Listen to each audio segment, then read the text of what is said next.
Assalamualaikum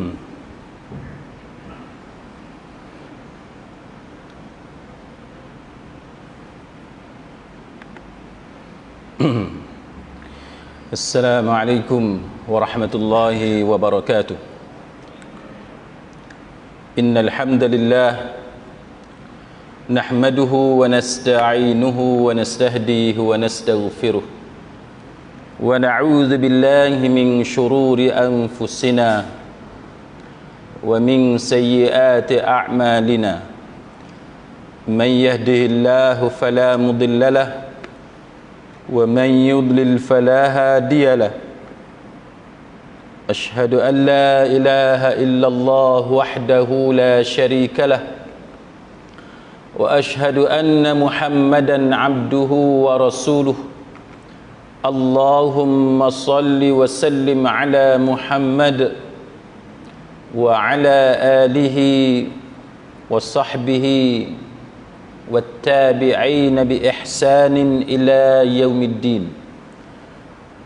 Amma ba'd.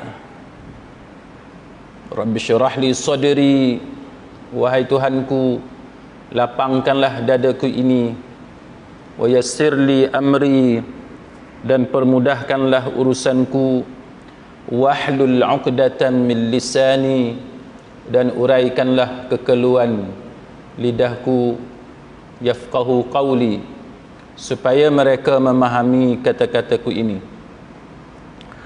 Saudara-saudari, sahabat sahabiah, muslimin muslimat rahimakumullah, tajuk kita pada malam ini ialah berkenaan dengan anjuran agama supaya kita memberikan amaran kepada manusia.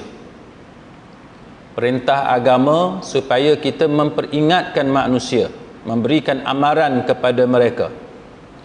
Sama ada manusia itu adalah ahli keluarga kita sendiri, jiran tetangga kita, kawan-kawan kita, ataupun siapa sahaja. Dia tajuk ini tuan-tuan, dia boleh jadi dalam tajuk amar ma'ruf nahi munkar, dia boleh masuk dalam tajuk ad-dinun nasihah, agama itu adalah nasihat. Dia boleh masuk dalam tajuk tahzir, kita memberikan amaran supaya orang lain berhati-hati, berwaspada dengan seseorang, individu yang tertentu. Dan banyaklah tajuk-tajuk seperti ini dalam perbincangan sebagaimana yang diutarakan oleh para ulama. Maka pada malam ni kita akan lihat masalah-masalah yang sering kali berlaku di dalam masyarakat kita, supaya kita mengetahui bahawa memberikan amaran itu adalah penting, supaya masyarakat ini sentiasa berada di atas landasan yang benar. Contoh mudah, tuan-tuan, perempuan, sahabat-sahabat sekalian, anak kita kan, anak kita ataupun ahli keluarga kita sendiri, dan kita melihat mereka ini melakukan perkara-perkara yang boleh membahayakan diri mereka, kita bagi nasihat. Itu yang dipanggil sebagai ad-dinun nasihah, amar ma'ruf nahi munkar, iaitu perintah supaya kita melakukan amar ma'ruf, memerintahkan kepada perkara yang ma'ruf dan mencegah kemungkaran. Ataupun kita melihat anak kita, dia berkawan dengan kawan-kawan yang tidak bagus, kita perlu bagi tahu kepada dia bahawa kawan dia itu, mak nampak ataupun ayah nampak, bahaya kalau berkawan dengan dia. Kalau di peringkat sekolah dahulu, mana-mana pelajar yang terlibat dengan gam, yang terlibat dengan rokok, dia akan perlahan-lahan dia terlibat dengan ganja. Daripada ganja itu dia akan merebak kepada dadah-dadah sintetik, seperti pil kuda dan sebagainya. Ini yang menyebabkan kerosakan yang berlaku kepada anak-anak. Samalah juga apabila kita lihat ahli masyarakat kita suka menjemput para penceramah yang suka merapu. yang suka merapu, yang suka bercakap yang bukan-bukan, maki hamun, cakap benda yang lucah, kan. Dalam kuliah ceramah 1 jam tu, yang baca ayat Quran 10 minit. Hadis Nabi adalah 5 minit, 10 minit, 2-3 baris. Hak lain tu benda lucah, cerita pasal benda-benda yang memburukkan, memperbodohkan orang, dan sebagainya. Tapi realiti masyarakat kita, penceramah macam itulah yang lebih disukai sebab dia ringan, dia light. Kita dah letih, kita dah penat bekerja, tiba-tiba nak datang kuliah, Ustaz Mat jalan ni. Kan? Kalau kita bubuh syarat dengan maklumat, dengan fakta, kita letih. Jadi kita pun suka, kita prefer kepada guru-guru ataupun penceramah yang ringan-ringan sahaja, banyak gelak ketawa, banyak cerita-cerita dongeng dan sebagainya. Itu yang kita suka. Jadi kita kena bagi tahulah, kita sebagai AJK, kita sebagai pengerusi, kita sebagai anak Korea, kita kena buat teguran bahawa kalau kita jemput orang macam ni, bahayanya sekian-sekian, apa mudarat dia kepada masyarakat, sekian-sekian. Kita kena bagi tahu. Jadi ini yang dimaksudkan tentang pentingnya kita memberi amaran kepada manusia. Baik, sidang hadirin mukminin, dalam agama kita, antara istilah-istilah yang diguna pakai ialah berkenaan dengan tahzir. Tahzir ini iaitu kita memperingatkan umat manusia berkenaan dengan kesalahan individu yang tertentu ataupun kumpulan-kumpulan yang tertentu. Kalau kita lihat ada satu jamaah, satu persatuan NGO yang liberal sebagai contoh. Jadi kita ingatkan rakyat Malaysia, kita ingatkan saudara-saudara kita supaya hati-hati dengan NGO itu, kan? Ataupun kita tahu bahawa ada satu gerakan human rights, namanya human rights, tetapi sebenarnya dia berusaha untuk menjauhkan manusia daripada ajaran agama. Jadi kita mempunyai kewajipan, tanggungjawab dalam agama untuk memberitahu kepada masyarakat bahayanya movement itu, gerakan itu. Samalah juga kalau dalam masyarakat kita ada ajaran sesat, kan? Ada halaqah-halaqah, majlis-majlis zikir yang menyimpang, yang menyeleweng. Kita ada tanggungjawab dalam agama untuk memberitahu, mendedahkan kesesatan mereka. Jadi ini antara perkara yang disebut oleh para ulama. Antaranya ialah sebagaimana yang ada di dalam Al-Quranul Karim, surah Ali Imran ayat 104. Firman Allah Ta'ala, a'udzu billahi minasyaitonir rajim, wal takum minkum ummatun yad'una ilal khair wa ya'muruna bil ma'ruf wa yanhauna 'anil munkar wa ulaika humul muflihun. Dan hendaklah ada di antara kamu segolongan manusia yang menyeru kepada kebaikan, menyuruh kepada perkara yang ma'ruf dan mencegah daripada perkara yang mungkar. Mereka inilah orang-orang yang beruntung. Jadi ini yang dijadikan dalil oleh para ulama tentang pentingnya kita menyuruh manusia melakukan perkara yang baik dan melarang manusia daripada perkara yang mungkar. Kita lihat anak kita sebagai contoh, dia buat benda tak elok, takkan kita nak duduk diam? Kadang-kadang mak dengan ayah ni sebab anak bagi duit 300-400 sebulan, dia dah kunci dah mulut. Nanti kalau aku cakap, aku tegur dia, nanti dia potong allowance aku pula. Susah juga. Sebab apa? Sebab menteri keuangan tu anak yang duk bagi. Jadi anak ada 5 orang, kalau seorang bagi 500 dah 2,500. Kalau aku bergaduh dengan anak aku, tegur banyak-banyak, nanti tak balik kampung, tak bagi duit, dia potong allowance aku. Last sekali mak senyap dia. Pasal apa? Duit. Kan? Sebab apa? Sebab duit. Jadi itu contoh dilema yang ada di kalangan orang-orang kampung kita, di kalangan orang tua kita. Tegur lebih sikit, anak merajuk. Tegur lebih sikit, anak mogok. Tegur lebih sikit, itu ini. Macam ada satu tempat tu, tuan-tuan sekalian, ada satu hamba Allah, dia cerita masalah dia. Apa masalah dia? Masalah dia ialah kucing jiran ganggu dia. Saya duk buka YouTube, kan, tengok YouTube ada satu penceramah Indonesia ni. Saya tak pastilah tuan-tuan kenal ataupun tidak. Kalau saya tak silap nama dia Khalid Baslamah, kan. Ada orang tanya dia hukum memelihara kucing. Saya pun buka lah, kebetulan ada seorang hamba Allah, dia mengadu masalah dia dengan kucing. Sebab kucing selalu masuk porch rumah dia spray. dia tinggalkan tanda-tanda bukti jajahan takluk dia. Ini perangai kucing. Jadi ada satu orang ni, dia tanya seorang penceramah ni Indonesia, kalau saya tak silap nama dia Khalid Baslamah, hukum memelihara kucing. Dia pun ceritalah hukum memelihara kucing.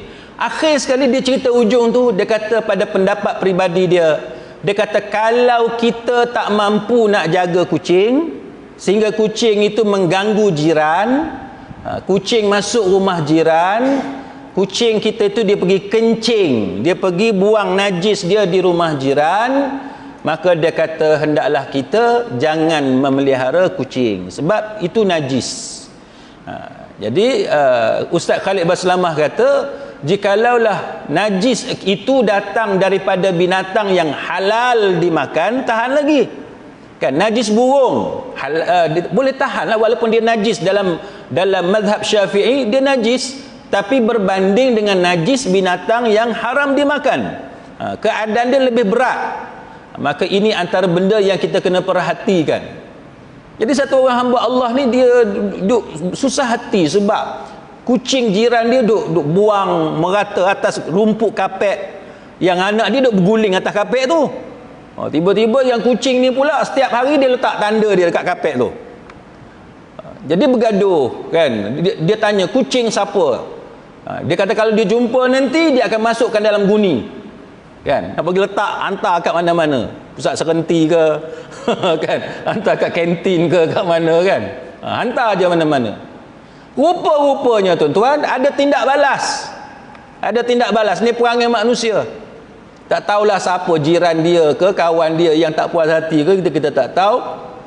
2-3 hari lepas tu ada orang pergi letak makanan kucing dekat pagar rumah dia. Dah mula tunjuk perbalahan, nampak nak bergaduh. Lepas tu tak lama lepas tu pula ada orang pergi letak satu kotak anak kucing 4-5 ekor kan depan rumah dia. Dia dah lah stres pasal kucing pergi buang najis kencing di rumah dia, dapat jiran yang bertindak balas pula. Ni masalah tuan-tuan. Orang kita, dia tak boleh ditegur. Kita tegur kucing dia bertindak balas. Ini masalah orang kita. Dia tak boleh belajar terima hakikat yang kucing dia telah mengganggu jiran dia, yang kucing dia telah meletakkan najis, meninggalkan najis, mengotorkan kawasan rumah jiran dia. Kalau rumah kampung tak apa tuan-tuan, boleh tahan. Bukanlah tak apa, boleh tahan. Tapi rumah teres, rumah flat, apartmen dan sebagainya, ini menimbulkan banyak masalah. Jadi dalam agama kita diperintahkan supaya menceritakan kepada orang keburukan satu-satu benda kalau kita tahu, supaya orang itu sedar bahawa perkara itu ada buruk. Itu yang dikatakan amaran. Kita bagi amaran. Al-Imam Ibn Taymiyah rahimahullahu ta'ala, dia kata berkenaan dengan orang yang buat benda-benda yang bid'ah, kan, benda-benda bid'ah. Benda-benda bid'ah ni macam-macam lah, kan. Antaranya macam mandi semayang bulan Safar dan sebagainya. Jadi para ulama memberi penjelasan. Dia kata bahawa orang yang melakukan perkara-perkara bid'ah, dia kata kalaupun mungkin kita tak boleh kenakan hukuman kepada dia. Katalah kesalahan yang dia buat itu tidak memungkinkan hukuman dikenakan kepada dia, maka Imam Ibn Taymiyah kata kita seharusnya memberi penjelasan tentang bid'ah yang dia lakukan. Kita kena bagi penjelasan, kita kena huraikan, bagi tahu kenapa benda tu bid'ah, dan kita hendaklah mengingatkan orang ramai akan bid'ahnya perkara itu. Kita kena bagi ingatan. Sesungguhnya perkara seperti ini termasuk di antara bentuk amar ma'ruf dan nahi mungkar yang diperintahkan oleh Allah Subhanahu wa taala dan rasulnya. Baik. Selain daripada itu, dalam satu hadis, hadis ni tuan-tuan sekalian, hadis yang disahihkan oleh Imam Ahmad. Manakala ada juga ulama yang mengatakan hadis ini hadis hasan sahih gharib. Ada beberapa pandangan ulama tentang hadis ini, dan Syekh Salim Al-Hilali dia kata hadis ni hadis hasan, iaitu Nabi kata agama ni, Nabi kata yang mana dia setiap zaman ni dia ada ulama, kan? Setiap zaman ni dia ada ulama, yang mana ulama ni dia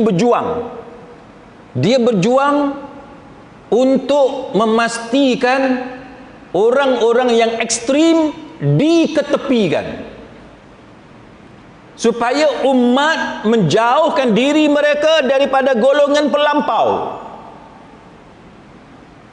Pelampau ni tuan-tuan, dia ada macam-macam. Pelampau ni, ada pelampau yang tak mau kepada mazhab, ada juga.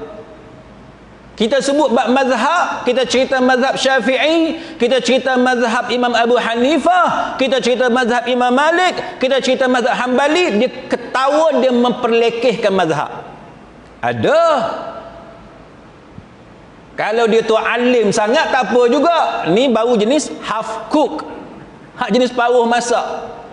Mengaji 2-3 syekh, dia rasa dia alim dah. Kita pun ceritalah, kita kata qala Syafi'i, telah berkata Imam Syafi'i. Dia kata tak main Imam Syafi'i. Masalah juga orang yang macam ni. Kan?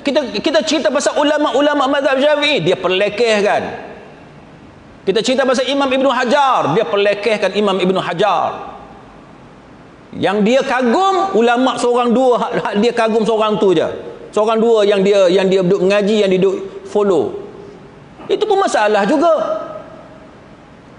Pelampau tak mau kepada mazhab, kan? Pelampau dalam menghina mazhab, dalam mengenepikan mazhab. Pelampau satu lagi, pelampau mazhab. Mazhab dia je yang betul, kan? Mazhab lain kira sesat. Sebab tu dalam di kuliah kita di masjid ini, di masjid kita ini, saya pernah cerita kepada tuan-tuan, kita ada satu kuliah khas berkenaan dengan peperangan, pertembungan yang pernah berlaku di antara mazhab-mazhab Islam. Pelampau Hanafiyah, kan, pelampau apa ni, yang melampau dalam menjunjung ulama-ulama Hanafiyah bertembung dengan mazhab lain. Mazhab Malikiyah ada pelampau-pelampau dia, mazhab Syafi'iyah dia ada pelampau-pelampau dia. Maka setiap zaman ni ada ulama yang berjuang, kan, yang tegas dalam memastikan umat manusia tidak terpengaruh dengan golongan yang ekstrim, golongan yang pelampau. Melampau dalam bab aliran pun masalah. Kita mengaji di sekolah dulu, ada aliran kaum tua, ada aliran kaum muda. Sepatutnya saling hormat menghormati di antara satu sama lain.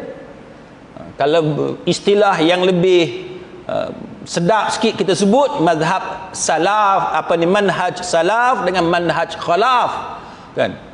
Ada ustaz-ustaz, ada murid-murid yang melampau. Kalau yang seorang ni pegang mazhab aliran salaf, manhaj salaf, maka dia menyesatkan mazhab khalaf ataupun manhaj khalaf, dan begitulah sebaliknya. Jadi benda ni tidak berkesudahan. Bila ada satu penceramah tuan-tuan sekalian dia buat silap, nanti anak murid dia pertahankan penceramah ni, kemudian dia heret sekali aliran. Dia heret sekali aliran. Katalah kebetulan yang buat silap tu penceramah daripada aliran pondok, aliran sufi, aliran tarikat. Kesilapan yang dia buat tu memang kesilapan yang fatal, memang silap. Tanya ulama mana pun, fatwa negara kita pun memang salah. Dia nak pertahan diri dia walaupun dia salah, Dia kata apa? Dia kata ini ancaman kepada aliran pondok. Tak pasal aliran pondok pula. Ini ancaman kepada aliran tradisional. Masalah tuan-tuan. Padahalnya hang tu salah. Tanyalah ulama pondok mana pun. Fatwa dalam negara memang salah. Tapi dia nak pertahankan diri dia. Dia kata ini serangan kan terhadap singa. Dia singa rupanya.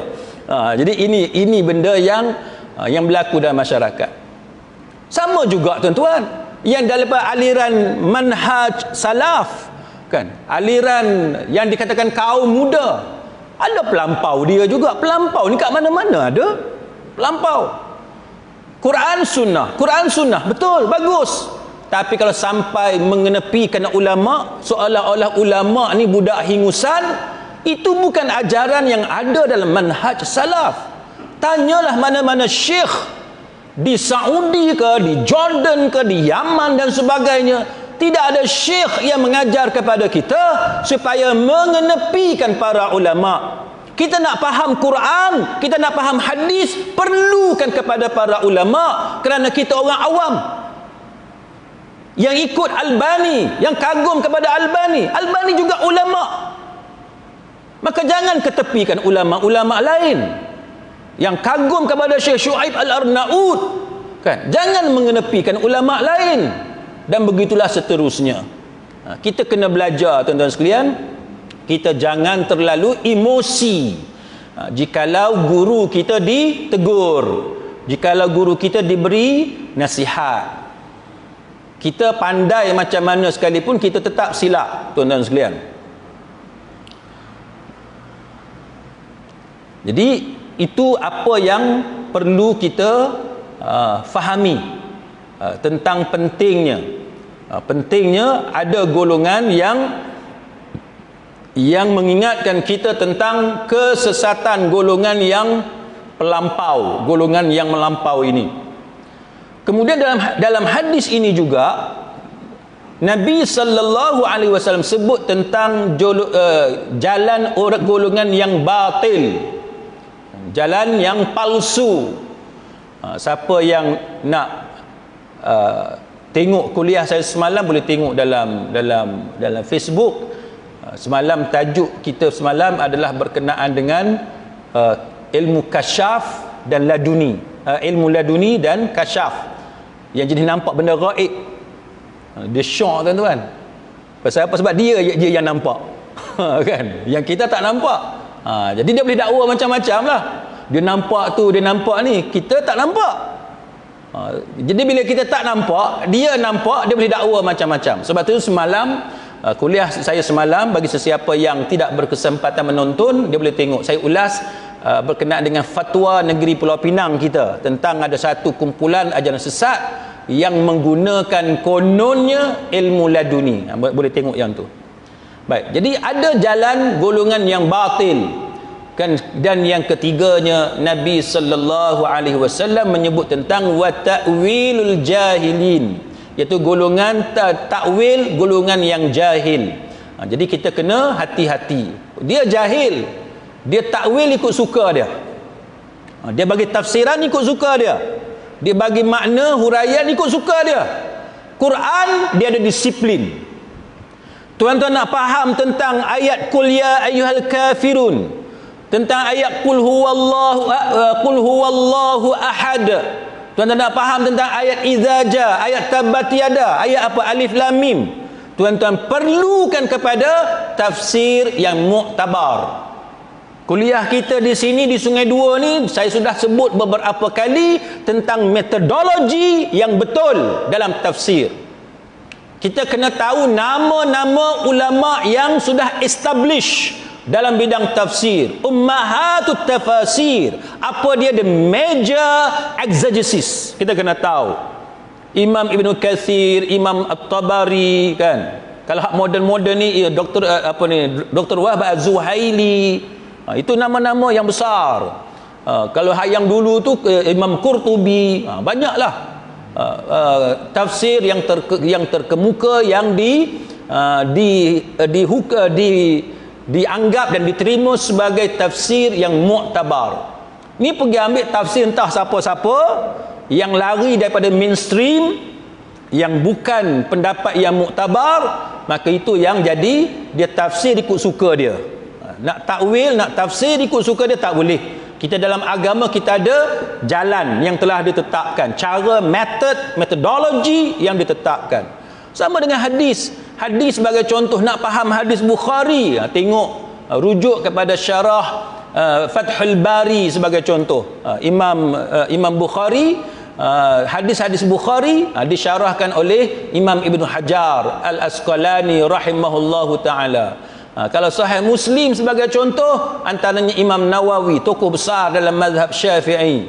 Dia ada cara dia ada rujukan yang betul. Jadi barulah kefahaman kita, takwilan-takwilan yang dibuat itu tidak lari daripada yang hak, yang benar.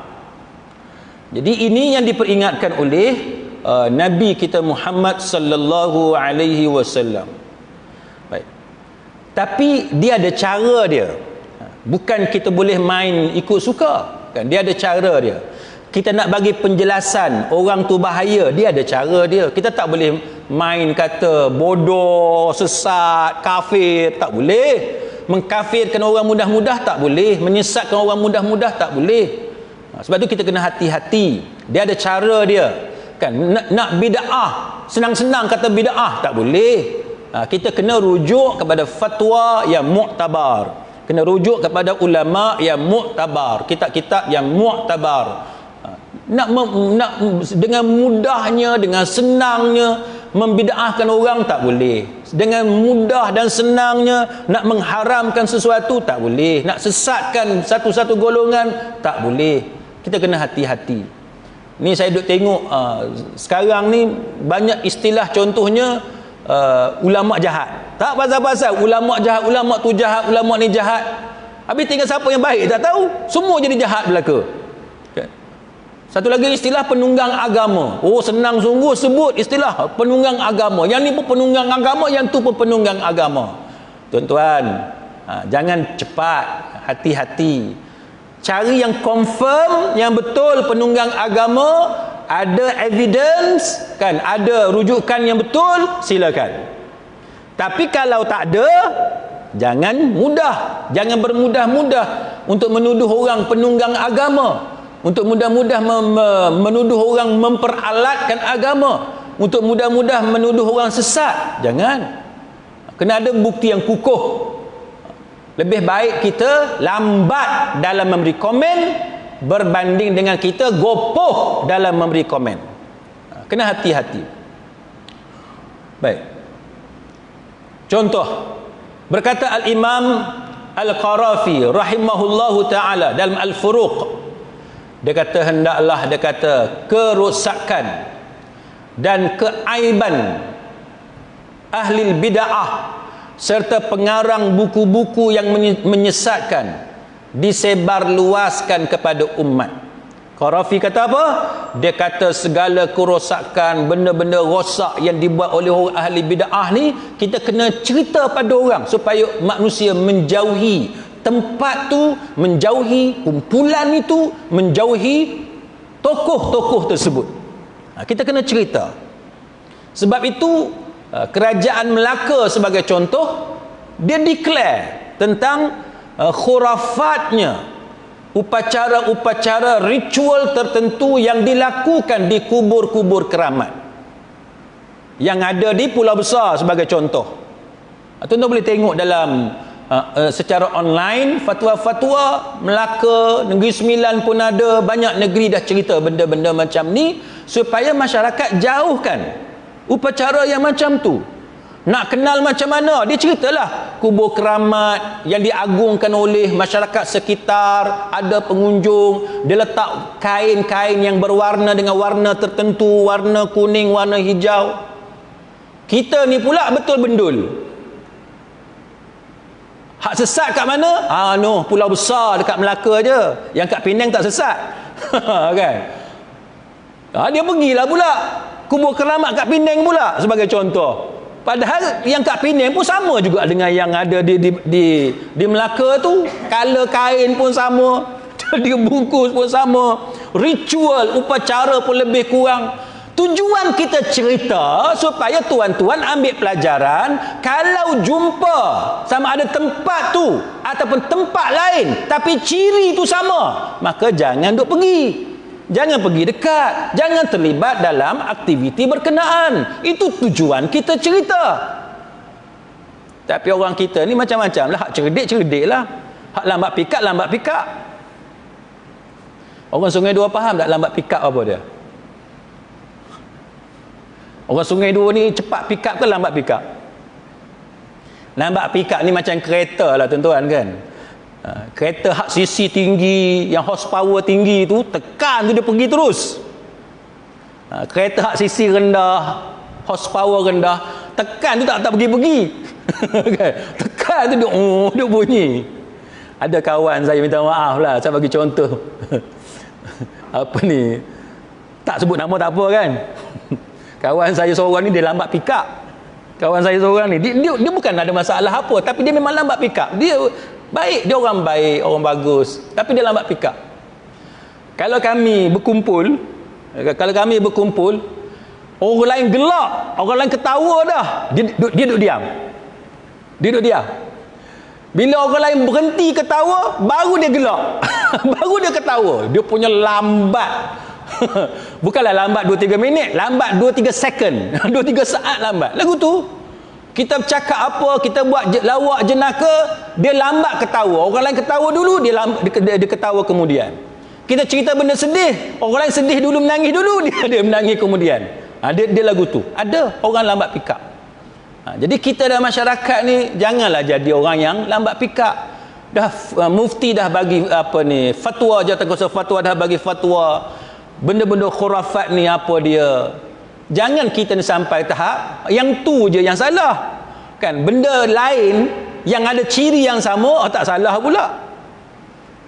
Contoh mudah ya tuan-tuan. Yaqazah yang berlaku kepada Arkam sebagai contoh. Jumpa Nabi secara jaga. Tu fatwa dalam negara kita jelas. Sesiapa yang mendakwa melihat Nabi secara jaga, itu contoh ciri kesesatan. Kena hati-hati. Hari ni dah berapa banyak kumpulan yang mendakwa dia nak jumpa Nabi secara jaga. Siap sediakan kerusi lagi untuk Nabi duduk. Tak bagi orang lain duduk. Tuan-tuan nak tahu cerita tu boleh tengok kuliah saya semalam dalam Facebook ada. Baik, jadi tuan-tuan sekalian, kita jangan jadi orang yang lambat pick up. Maka kita menerangkan kepada masyarakat tentang pengarang kitab, pengarang buku yang menyesatkan, dan kita iklankan, kita advertise, kita bagi tahu, kita sebarkan kepada orang ramai kitab-kitab apa yang mengandungi kesalahan. Dulu banyaklah kajian, contohnya Al-Iraqi dan sebagainya, yang buat inisiatif, termasuk yang kemudian ni pun buat inisiatif. Sebagai contohnya kitab Ihya Ulumuddin, kan ada hadis-hadis yang tidak diketahui asalnya, yang dhaif jiddan, yang maudhu'. Tapi bila kita war-warkan benda itu, ada orang kata kita menghina Imam Ghazali. Ini masalah tuan-tuan. Kita bukan menghina Imam Ghazali, kita hanya menceritakan beberapa kesilapan yang ada dalam kitab tersebut. Kita hanya menceritakan, dan yang menceritakan itu bukan kita ni. Kita hanya menyampaikan. Yang buat kajian, yang mengetahuinya adalah orang yang alim di kalangan para ulama seperti Al-Iraqi dan sebagainya. Dia petunjuklah mana dia hadis yang dhaif jiddan, yang mana yang maudhu', la asla lahu, yang tak ada asal dan sebagainya. Tujuannya supaya kita ada tapisan, kan? Supaya kita ada tapisan. Maka kita kena bezakan menghina tu macam mana dan menjelaskan kesilapan itu macam mana. Jadi takkanlah ulama tidak ada satu pun silap dia. Jadi ulama pun dia manusia. Kita jangan mengkuduskan ulama dengan cara yang melampau. Kenapa Imam Qarafi kata kita perlu memberi penjelasan? Untuk kita menjelaskan kesilapan mereka, supaya orang-orang yang lemah macam kita ni, orang-orang awam macam kita ini, berhati-hati supaya kita tidak terperangkap di dalam kesilapan tersebut, kan? Kita tidak terperangkap dalam kesilapan tersebut. Itu benda biasa, tuan-tuan. Setiap ulama dia ada kesilapan dia masing-masing. Saya sendiri, kalau tuan-tuan tanya saya agak kagum dengan ulama seperti Dr. Yusuf Al-Qaradawi. Tapi bila saya bercakap dengan para asatizah, kawan-kawan saya di kalangan ustaz-ustaz, ada je di kalangan rakan-rakan saya para asatizah yang tidak setuju dengan Dr. Yusuf Al-Qaradawi. Kan itu benda biasa, tuan-tuan. Kita tak boleh nak paksa orang lain terima satu ulama yang kita kagum. Setiap orang dia kagum kepada ulama-ulama tertentu. Kan ada orang dia kagum dengan Syekh Abdul Qadir Al-Jailani, kan? Ada orang dia kagum dengan Albani, ada orang dia kagum dengan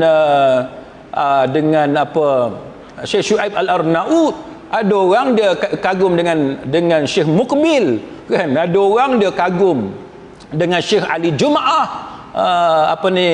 Mesir.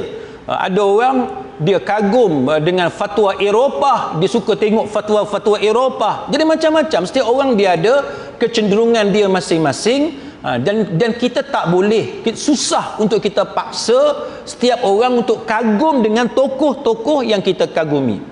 Baik. Kemudian pernah ditanya kepada Imam Ahmad bin Hanbal. Mana yang lebih engkau sukai? Engkau lebih suka yang mana satu? Satu orang yang berpuasa, dia semayang, dia iktikaf, atau orang yang mengkritik ahli bid'ah? Mana kamu suka?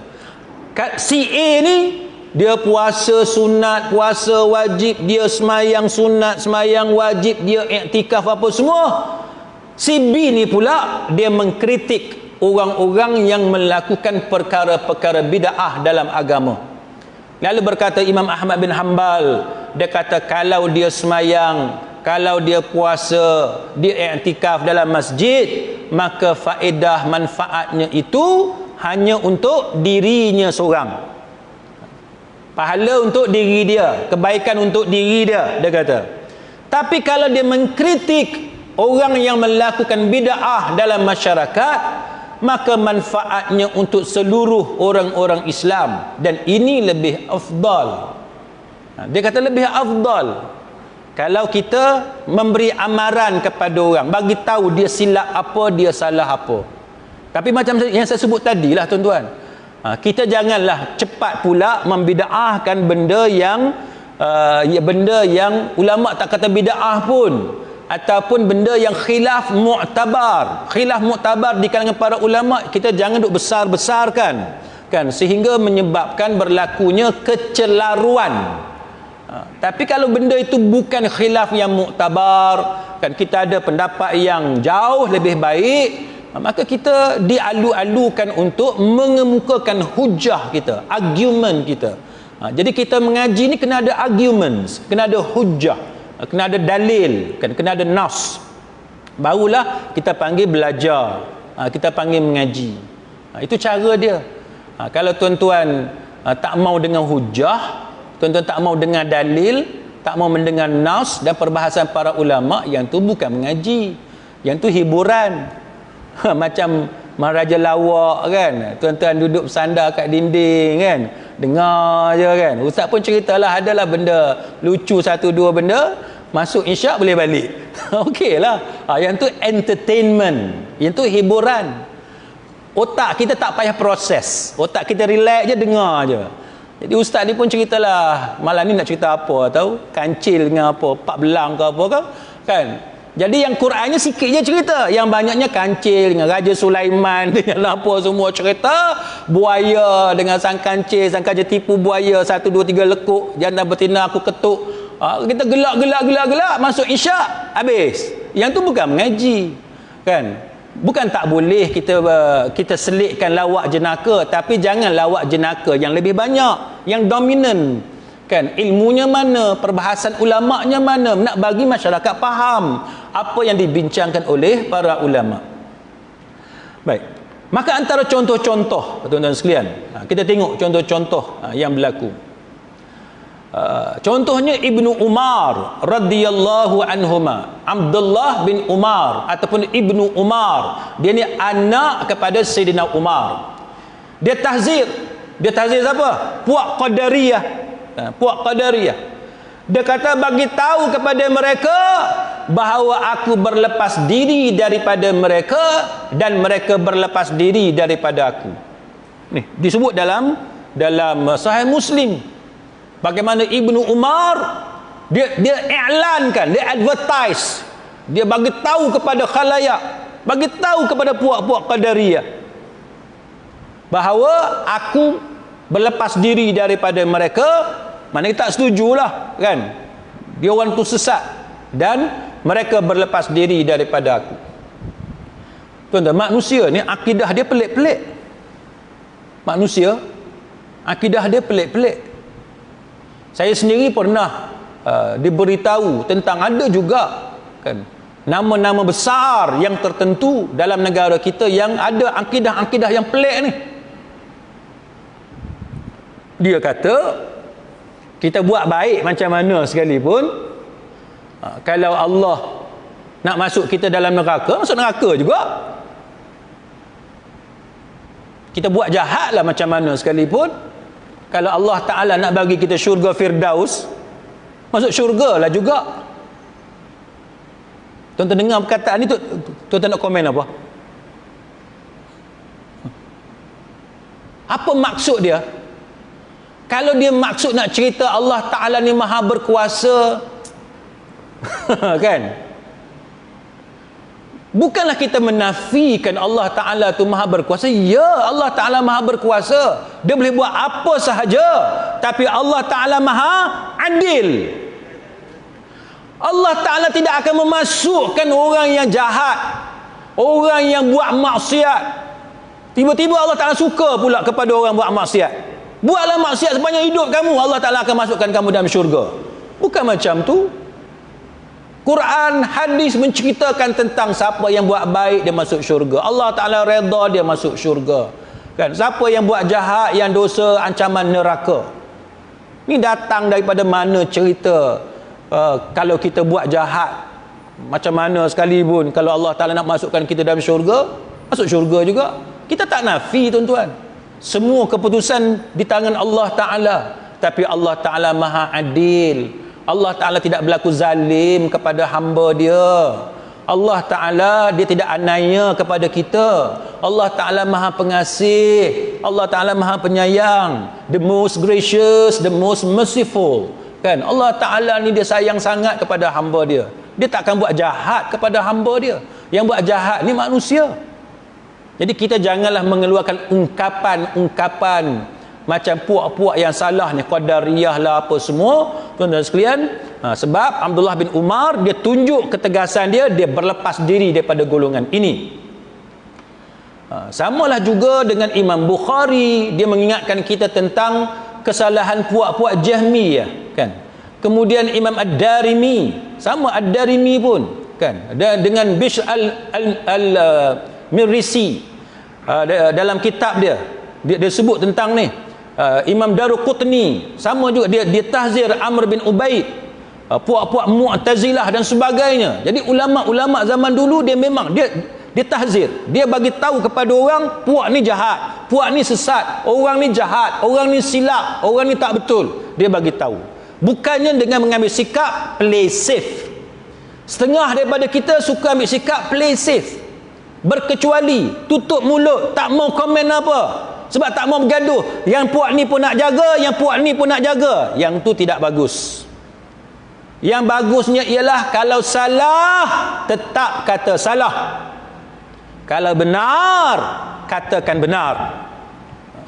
Qulil haqq walau kana murra. Berkatalah benar walaupun pahit. Ni bila kita cakap benar, orang komen, orang serang, attack, rupanya lah teruk kan. Ini susah lah juga. Jadi kita tuan-tuan, kita kena hati-hati. Sama dengan Hujjatul Islam Imam Abu Hamid Al-Ghazali rahimahullahu ta'ala. Imam Ghazali sendiri dia tahzir puak-puak batiniyah. Puak batiniyah ni tuan-tuan ajaran sesat. Tuan-tuan nak kenal batiniyah zaman sekarang pun ada. Tuan-tuan Google tengok puak-puak batiniyah ni, ciri-ciri dia. Batiniyah ni tuan-tuan bukan sahaja Hujjatul Islam Al-Imam Al-Ghazali rahimahullahu ta'ala mengingatkan kepada kita kesesatan puak batiniyah. Imam Ibn Jauzi dalam Talbis Iblis punya banyak chapter dalam kitab dia banyak merujuk kepada puak batiniyah. Puak-puak batiniyah ni kalau tuan-tuan tengok satu-satu, sebahagian besarnya ataupun sebahagian daripadanya memang ada dalam ajaran-ajaran sesat yang ada dalam negara kita ni, kan, dakwaan-dakwaan mereka. Itu yang kita bagi penjelasan satu persatu. Perkataan laduni tu apa dia, kasyaf tu apa dia, ilmu-ilmu tentang benda-benda gaib tu apa dia, kita boleh tahu setakat mana. Nabi sendiri pun tak tahu tentang roh, kan? Nabi sendiri pun tak tahu tentang kiamat. Nabi tahu pun setakat mana yang Allah Ta'ala bagi tahu kepada Nabi. Yang tu Nabi bagi tahu kepada kita dalam hadis-hadis adalah yang Nabi bagi tahu. Tapi kebanyakannya Nabi tidak tahu kecuali setakat mana yang diberitahu oleh Allah Ta'ala. Sama dengan Imam Ibn Hajar Al-Haytami, kan, dia tahzir puak-puak Rafidah dengan puak-puak Zindiq. Rafidah ni puak Syiah. Puak Syiah dalam negara kita tuan-tuan, sama ada kita sedar ataupun tidak, ada di kalangan kita ni dia duk buat benda-benda yang Syiah buat.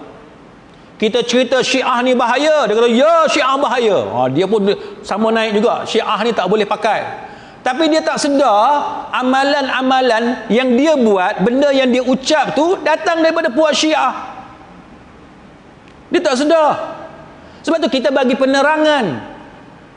Ya Husin, ya Husin, ya Husin tu puak mana? Sungai Dua pasal jiran dia nama Husin. Tu tak apa. Panggil Husin sebelah rumah tak apa tuan-tuan. Tapi kalau panggil Husin, ya Husin, ya Husin dengan maksud Husin, anak cucu Nabi, keturunan Nabi itu, cucu Nabi Hasan dengan Husin, kalau itu yang dimaksudkan, itu Syiah. Yang kita seru Husin tu kenapa? Tuan-tuan boleh tengok dalam halaqah, dalam circle golongan sufi, mendakwa mereka ni sufi, tapi mereka mengamalkan apa yang Syiah buat. Buat apa panggil Husin? Tuan-tuan tunjuk dalam Quran, doa nak minta apa, nak minta bantuan, nak minta pertolongan, Quran sebut apa dia? Ya Rabb, perkataan Rabb, Rabbi. Dalam hadis-hadis sebut apa? Allahumma. Quran dan hadis tidak mengajar kepada kita panggil ya Husin, ya Husin, ya Husin. Tak ada. Kena hati-hati tuan-tuan. Benda yang digubah, yang disusun dan dikatakan kononnya ini tarikat, kononnya ini tarikat, tapi benda yang dia sebut, yang dia lafazkan, kita letak Syiah sebelah, nampak sama. Jadi kita kena hati-hati tuan-tuan sekalian. Menyeru nama-nama orang yang mati dihukum dalam fatwa negara kita adalah ciri-ciri ajaran sesat. Orang yang mati jangan duk seru, jangan duk panggil dia, jangan duk minta tolong dengan dia, sebab dia dah mati. Dia tak boleh tolong kita. Yang boleh tolong kita hanyalah Allah Subhanahu wa ta'ala. Jadi sebab itu dah fatwa negara kita dah cukup elok dah tuan-tuan, mengingatkan kita kepada kesesatan golongan ini. Sama dengan tuan-tuan sekalian, Imam Abdul Latif bin Abdul Rahman Al-Syekh rahimahullahu ta'ala, dia tahzir satu tokoh sufi pada zaman dia nama Daud bin Jarjis. Dia tahzir, dia bagi tahu bahaya orang-orang ni, orang yang bahaya. Tuan-tuan jangan salah faham, kita tidak bermusuh dengan aliran kesufian, tak, kita tak bermusuh. Sebab tu kalau tuan-tuan tengok cara Negeri Sembilan buat, saya puji, kan. Tak apalah silap satu dua tu, mana-mana pun biasa berlaku kesilapan, tak ada orang yang sempurna. Mahkamah Syariah pun dia ada peringkat rayuan. Pasal apa? Sebab hakim pun boleh silap. Tapi itu contoh yang bagus. Siapa nak buat nak buat tarikat, nak ajak orang, jemput orang menyertai tarikat dia, dia kena bagi nama syekh dia, pelantikan oleh syekh kepada siapa, kan? Lepas tu surau kat mana tempat tarikat tu diamalkan. Itu satu usaha yang bagus. Jadi dia ada jawatan kuasa, dia akan cek orang ni dapat tarikat daripada mana, apa wirid-wirid zikir yang dia amalkan, apakah selari dengan apa yang diajarkan oleh Nabi, tidak bertentangan dengan apa yang diajarkan oleh Nabi. Itu satu benda yang bagus, kan? Kita berbeza pendapat itu benda biasa, tapi ini contoh benda yang bagus, iaitu kita nak kena bezakan tarikat yang sesuai, tarikat yang di atas landasan yang betul, dengan tarikat yang confirm dia salah ataupun dia sesat. Jadi satu jentera yang kita perlu wujudkan, ataupun mekanisme yang kita perlu wujudkan untuk menunjukkan bahawa kita terbuka, kan? Kita terbuka. Siapa yang nak mengamalkan aliran kesufian, datang kepada pihak berkuasa, biar pihak berkuasa yang cek sama ada aliran kesufian itu sesuai untuk diamalkan berdasarkan Quran dan hadis ataupun tidak sesuai untuk diamalkan. Banyaklah contoh-contoh lain sidang hadiri mukminin yang menunjukkan kepada kita memang itu diamalkan oleh para ulama dahulu. Dan sebab itu kalau kita lihat Imam Syafi'i sendiri, termasuk Sufyan Ats-Tsauri, Imam Ahmad, Ibnul Mubarak dan sebagainya, mereka ni sentiasa mengingatkan kita kepada penyelewengan golongan ini, kan? Penyelewengan manusia-manusia yang melakukan kesesatan. Jadi itu penting kita menguatkuasakan perkara-perkara seperti ini. Walau bagaimanapun dia ada cara dia. Yang pertamanya, tuan-tuan sekalian, sebagaimana yang disebut oleh Syekh Dr. Ibrahim Amir Ar-Ruhaili, dia kata apa? Dia kata bila kita nak bagi amaran, bila kita nak ingatkan sesuatu perkara, kita kena ikhlas. Jangan niat nak condemn orang. Jangan niat nak buruk-burukkan orang. Jangan niat nak menjatuhkan orang. Kita tegas tak apa, bagus, kita tegas, kan? Tapi ketegasan kita dalam menceritakan kesilapan-kesilapan orang hendaklah dilakukan dengan penuh keikhlasan, kan? Lepas itu kita kena pastikan tujuan kita ialah untuk mengembalikan manusia kepada kebenaran. Bukan kita nak tolak dia masuk neraka, kita nak tarik dia daripada ancaman api neraka Allah Subhanahu wa taala. Malah Nabi kita sendiri, tuan-tuan, mendoakan orang-orang kafir supaya mendapat petunjuk daripada Allah Ta'ala. Sebab tu kita, katalah kita ada benci dekat siapa-siapa, kita tak suka kepada sesiapa, kita cemburu dekat dia, kita doa. Itu cara nak ubat hati kita yang cemburu, yang dengki, kan?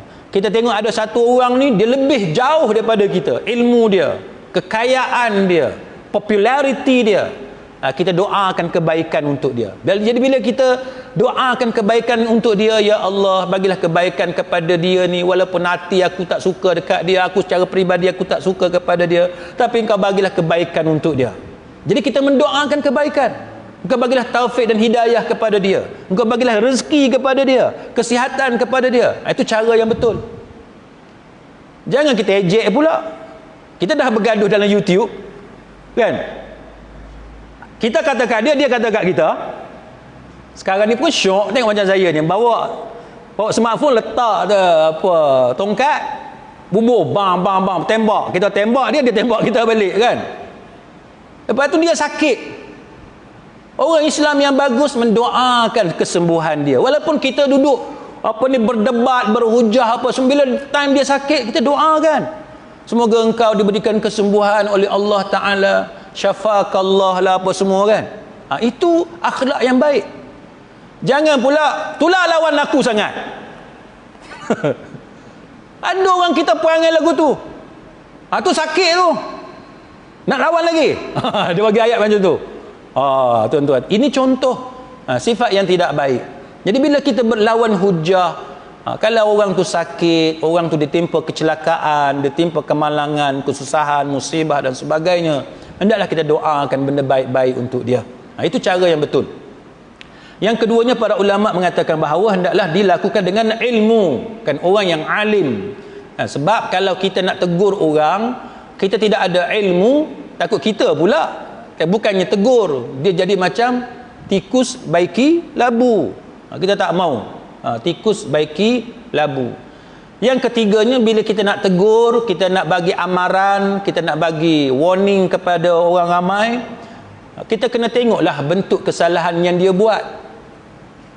Kesalahan tu kesalahan yang sesat, yang boleh terkeluar daripada Islam ke, ia dosa besar ke, ia dosa kecil ke, ataupun khilaf yang muktabar di kalangan para ulama ke, kita kena tengok. Jangan pula benda-benda khilaf yang muktabar, cara tegur tu macam dosa besar.